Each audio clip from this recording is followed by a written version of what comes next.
scratch babble. So a quick disclaimer on the top 3 things I try to do to stay safe commuting on the KLR 650.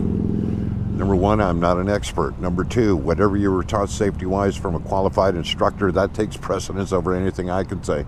Number 3, there are many things you have to do to stay safe. These are the 3 that I do most consistently that come up in commuting in the real world. And number 4, the best tip I can give you, I actually learned in a boating class. The number 1 rule of boating is to avoid an accident, to avoid a collision. Doesn't matter what the rules of the seas are, doesn't matter who has the right of way. Take nothing for granted. Your number 1 job is to avoid a collision. Exactly the same on a motorcycle. Doesn't matter what the rules are. I mean, it does, but you can never take it for granted that people are going to follow them. The biggest thing that concerns me when I'm riding isn't people pulling out in front of me, although that's a close number 2. Number 1 is coming to a stop at a stoplight on a main road. Now, I do all the things that we were taught to do. Keep my bike in gear. I wait till there are at least 2 people stop behind me before I take it out of gear. And a lot of times I don't even take it out of gear then. All right, here we go. So one of the things I do differently than I was actually taught, I think I read it in a forum and it actually proved out for me in the real world. This is just for me, by the way. All right, I'm coming to a stop, I'm looking in my rear view, I'm in gear, and instead of pulling left or right, I'm stopping back a good car length and I am tapping my brakes as I'm looking in the rear view mirror. Now, this is a pretty slow stretch of road. We all know it's hairier when you're stopped at a light and traffic's like 50, 55 miles an hour coming up behind you. But I use the same tactic every time. Once they're stopped behind me a little bit, then I'll pull up some. Look in the mirror, tap the brakes, show them that you're there. And I stop in the middle about a car length back, because if I'm glancing and there's somebody coming and they're driving erratically, I got 2 outs now instead of just 1. If I just tuck in left or tuck in right, I'm committed. By stopping back further, I have 2 outs. You might agree, you might disagree, put it in the comments. Again, this is just what works for me. I feel safest. Thankfully, I haven't had to use it to prove it right or wrong. The second thing is being really aware of blind spots. The closest I've come to getting in a collision, I was in this lane. There was somebody in the right lane in a van, and they came over into my lane. But I recognized at the time that that may have been my fault, and sure enough, when I look back on the footage, it was my fault. That car in front of me on the right now can see me. I can see them, I can see their face, but it doesn't take much of an adjustment till I'm gone. They saw me, they signaled. And you have to constantly be aware of it, especially when you're driving in moderate stop-and-go traffic, because you're constantly going to be in and out of their blind spot. So you have to be smart about where you position yourself in relation to the cars in the right and left lane around you. Again, I'm stopping back from these cars, looking in my mirror. Here comes some traffic. Pump my brakes, take off. I'm in this guy's blind spot in the right on the truck, so I'm going to goose it up here a little bit, even though it puts me a little closer to the cars in front of me. He now knows where I am. That's the number 2 thing I use every day commuting, being aware of the blind spot. The number 3 thing I use has to do with lane position. Typically, I'll get in the left lane as long as I'm not impeding traffic, and I'm on the outside third of this lane. But lane position changes. We've got cars on the right who might go, but this is a green light. It's a big intersection. They're all stopped. But this comes in to play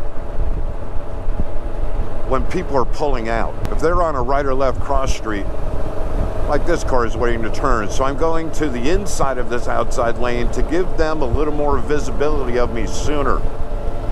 And I'll do that. I'll jockey right and left and right and left. Yes, I see you. Just trying to give myself that extra bit of visibility to them and extra bit of visibility for me. So my lane position is always changing And I don't mean I'm changing from one lane to the other. I mean my position in the lane I'm traveling. Whether I'm in the center, whether I'm on the right side of the lane or the left side of the lane, varies depending on the conditions in front of me. Varies depending on people coming this way who are trying to turn. Depending on people who are going this way and are in the turn lane and who they may be blocking who's trying to come across the road. It varies depending on if I'm traveling in the center of this lane. This is all obvious crap, I know. But I had to actively think about this constantly. Now it's all, you know, second nature like it is for a lot of people. But when you're a new rider, you don't really know.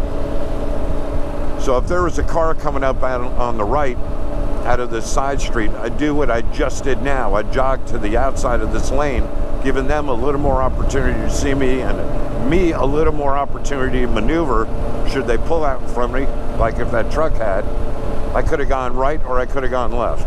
Mini tip, pay attention to your blinkers. Good God.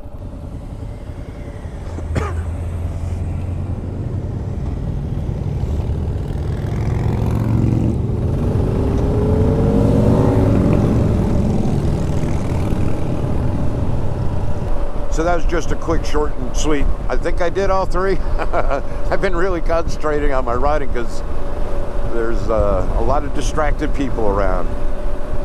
At any given time, you're going to see everybody on their cell phones, or in my case, a lot of people from out of town come here. They don't know what they're doing or where they're going, so they're kind of freaking out. And so I'm constantly aware when I come to a stop of the people coming up behind me. I'm constantly aware when I'm in any kind of traffic, moderate, light. I'm constantly aware of the blind spot. And under those same circumstances, I'm constantly adjusting my lane position for what's coming up. Potential danger is coming up. I don't consciously think about it anymore. It's just the way it's evolved. Quick note. I put up a 3-minute Thursday video about I'm going to quit smoking Monday. And I just wanted to thank every one of you who commented on that video. The encouragement was amazing. But I also heard some heartbreaking stories that give me even more incentive. And I thank you and appreciate more than you know those of you who left comments. I'll kind of keep you updated on how that goes. I think I'm going to throw up, just do them on my phone and throw up some mini updates on the channel. They'll only be a minute or so you can kind of keep up with my progress and my struggles to quit smoking. Quit day is Monday. My last cigarette will be Sunday. Talk to you next time. Love you, mean it. Ladies, gentlemen.